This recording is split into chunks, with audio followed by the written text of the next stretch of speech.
Hello students, welcome to the Spandan Academy. Today we shall study the first chapter of Environmental Study. The name of the chapter is Super Senses. सबसे पहले हम यह समझेंगे कि senses क्या होते हैं। ह्यूमन बॉडी में 5 सेंसेस होते हैं जिससे हम चीज़ों को देख सकते हैं, सुन सकते हैं, महसूस कर सकते हैं और स्वाद ले सकते हैं, जैसे कि आईज, ईयर्स, नोज़, टंग और स्किन। ये हमारे सेंसेस होते हैं। इस चैप्टर में हमारे सेंसेस के बारे में बताया गया है। ह्यूमन और एनिमल के पास जो सेंसेस होते हैं किस तरीके से वो वर्क करते हैं यह बताया गया है। Has this ever happened to you? क्या तुम्हारे साथ कभी ऐसा हुआ है? You were eating in the playground. An eagle flew down and took away your roti. तुम स्कूल के मैदान में बैठे खाना खा रहे हो और चील आकर फुर्ती से तुम्हारी रोटी ले गई।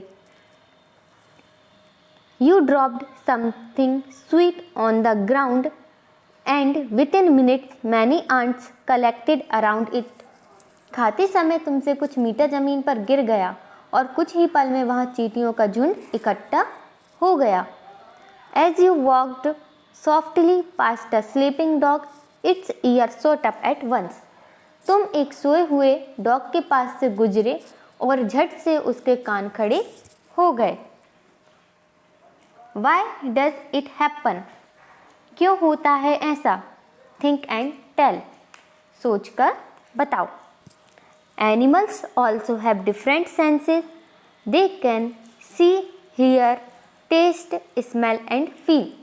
जानवरों में भी देखने, सुनने, सूंघने और महसूस करने की शक्ति होती है।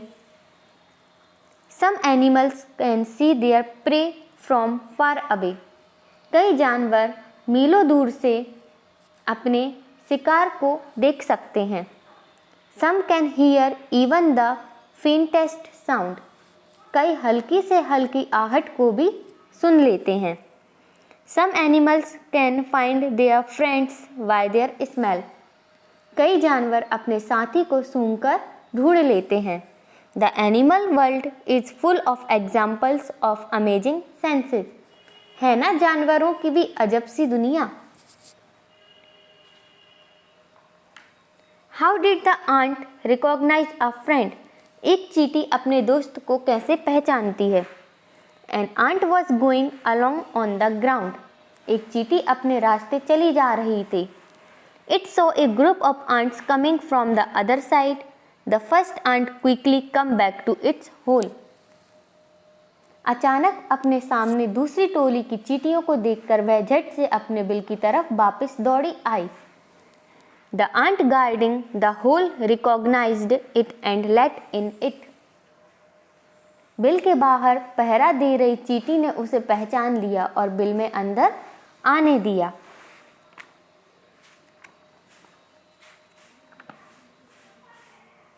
Let's see. कैसे दिखा? Write the name of a bird which eyes has in front of its head. किसी ऐसे पक्षी का नाम लिखो जिसकी आंखें सामने की तरफ होती हैं। An owl has eyes in front of its head. उल्लू की आंखें सामने की तरफ होती हैं। Write the names of birds which have eyes on either side of the head. ऐसे कुछ पक्षियों के नाम लिखो जिनकी आंखें सिर के दोनों तरफ होती हैं। Words like sparrow, crow, pigeon, eagle, etc. have eyes on either side of the head. जैसे कि चिड़िया, कौआ, कबूतर, बाज, इन सब की आंखें कैसी होती हैं? सिर के दोनों तरफ होती हैं। Most of the birds have eyes on either side of the head. ज़्यादातर पक्षियों की आंखें उनके सिर के दोनों तरफ होती हैं। Their eyes can focus on 2 different things at a time. एक पक्षी एक ही समय में 2 अलग-अलग चीज़ों पर नज़र डाल लेते हैं। When they look straight ahead, both their eyes focus on the same object. जब ये बिल्कुल सामने देखते हैं तब इनकी दोनों आंखें एक ही चीज पर होती हैं। You must have seen birds moving their neck very often. तुमने देखा होगा कई पक्षी अपनी गर्दन बहुत ज़्यादा हिलाते हैं। Do you know why? जानते हो क्यों? In most of the birds eyes are fixed and can not move. ज़्यादातर पक्षियों की आंखों की पुतली घूम नहीं सकती।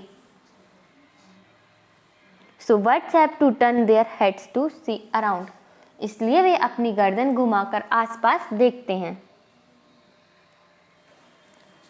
Some birds like kites, eagles, vultures can see 4 times as far as we can.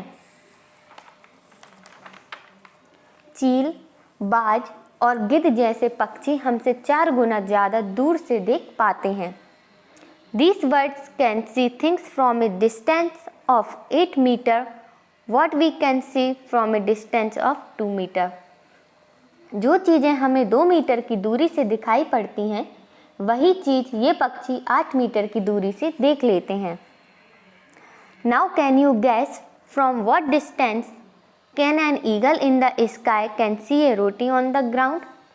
क्या तुम सोच सकते हो जमीन पर पड़ी हुई एक रोटी किसी चील को कितनी दूर से दिखाई दे जाती होगी? An eagle can see a roti on the ground from a distance of about 2 kilometer above. जमीन पर पड़ी हुई एक रोटी किसी चील को 2 किलोमीटर की दूरी से दिखाई दे जाती है। Animals cannot see as many colors as we can. जैसे हमें इतने सारे रंग दिखाई देते हैं, उतने रंग जानवरों को दिखाई नहीं देते। It is believed that animals that are awake in the daytime can see some colors. आमतौर पर माना जाता है कि दिन में जागने वाले जानवर कुछ रंग देख पाते हैं। Those animals that are awake at night can see things only in black and white colors. रात में जागने वाले जानवर कुछ रंग देख पाते हैं। उन्हें हर चीज सफ़ेद और काली ही दिखती है। Sounds and messages. अलग अलग एनिमल अपनी अलग अलग आवाज़ निकालते हैं और उस आवाज़ में अपने साथियों को संदेश देते हैं। चलिए पढ़ते हैं कि ये एनिमल्स कैसे अपने साथियों को संदेश भेजते हैं। High up on a tree a langur wants others of dangers like a tiger of leopard. जंगल में ऊंचे पेड़ पर बैठा लंगूर पास आती मुसीबत जैसे कि शेर चीता को देखकर एक खास आवाज़ निकालकर अपने साथियों को संदेश देता है। The langur does this by making a special warning call. इस काम के लिए वह एक अलग आवाज़ निकालता है और पक्षी भी खास आवाज़ें निकालती हैं। Birds also give alarm calls to warn about the danger. कुछ पक्षी अलग अलग खतरों के लिए अलग अलग आवाज़ें निकालते हैं। Some birds even have different sounds for different kinds of danger.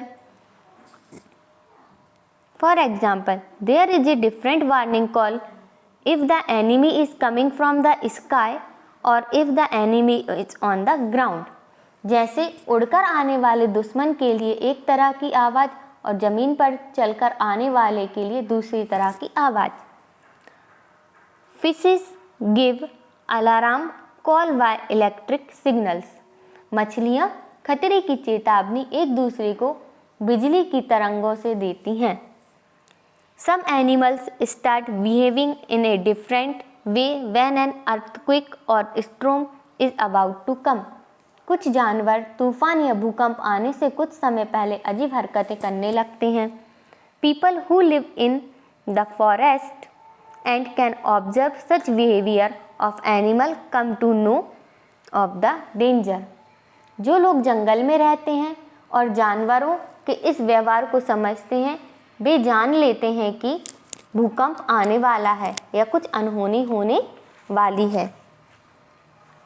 In December 2004, few tribes that live in the forest of the Andaman Islands noticed that animals behaving in a different manner. सन 2004 दिसंबर में आए tsunami के कुछ समय पहले जानवरों के अजीब व्यवहार और उनके द्वारा दी गई चेतावनी भरी आवाज़ों को अंडमान की एक आदिवासी जाति समझ गई. They guessed some danger, so they moved away to a safer part of the island. Soon after, the islands were hit by the tsunami, but these people were saved. उन्होंने वह इलाका खाली कर दिया. इस प्रकार इस जाति के लोग सुनामी के कहर से अपनी जान बचा पाए. Dolphins also make different sounds to give messages to each other. Dolphin भी अलग अलग तरह की आवाज़ें निकालती हैं और एक दूसरे से बात करती हैं. Scientists believe that many animals have a special language of their own.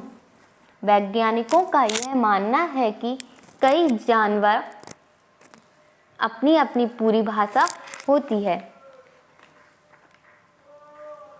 A tiger can see 6 times better at night than most of us. बाघ अंधेरे में हमसे 6 गुना बेहतर देख सकता है. The tiger's whiskers are very sensitive and can sense the movement or vibration in air.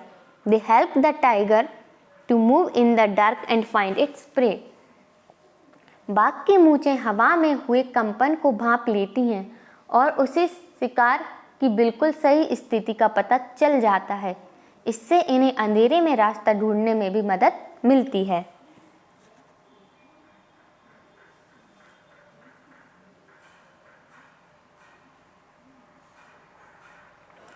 Each tiger has its own area which may cover several kilometers. Tigers mark their area with their urine. बाघ अपने इलाके में मूत्र करके अपनी गंध छोड़ जाते हैं. यह इलाका कई किलोमीटर बड़ा हो सकता है. A tiger can at once come to know if there is another tiger in its area by the smell of the urine. A tiger will avoid going into another tiger's area. एक बाघ किसी दूसरे बाघ के मूत्र की गंध को झट से पहचान लेता है. फिर उस इलाके में घुसना है या नहीं यह तो उस बाघ की मर्जी. A tiger's senses of hearing is so sharp that it can make out the difference between the rustling of leaves and the sound of an animal moving on the grass. The ears of the tiger can move in different direction and this helps to catch the sound from all around. बाघ हवा से पत्तों के हिलने और शिकार के झाड़ियों में हिलने से हुई आवाज़ में अंतर को भांप लेता है. बाघ के दोनों कान बाहर की आवाज़ इकट्ठा करने के लिए अलग अलग दिशाओं में बहुत ज़्यादा घूम भी जाते हैं. Tigers make different sound for different purposes, like when it is angry or to call out a tigress. It can also roar or snarl. Its roar can be heard up to 3 kilometers away. बाघ मौके के अनुसार अपनी आवाज़ बदलता रहता है. गुस्से में अलग आवाज़ निकालता है और बाघिन को बुलाना हो तो अलग आवाज़ निकालता है. कभी करहाना तो कभी गुर्राना. बाघ का गुर्राना 3 किलोमीटर दूर तक सुना जा सकता है.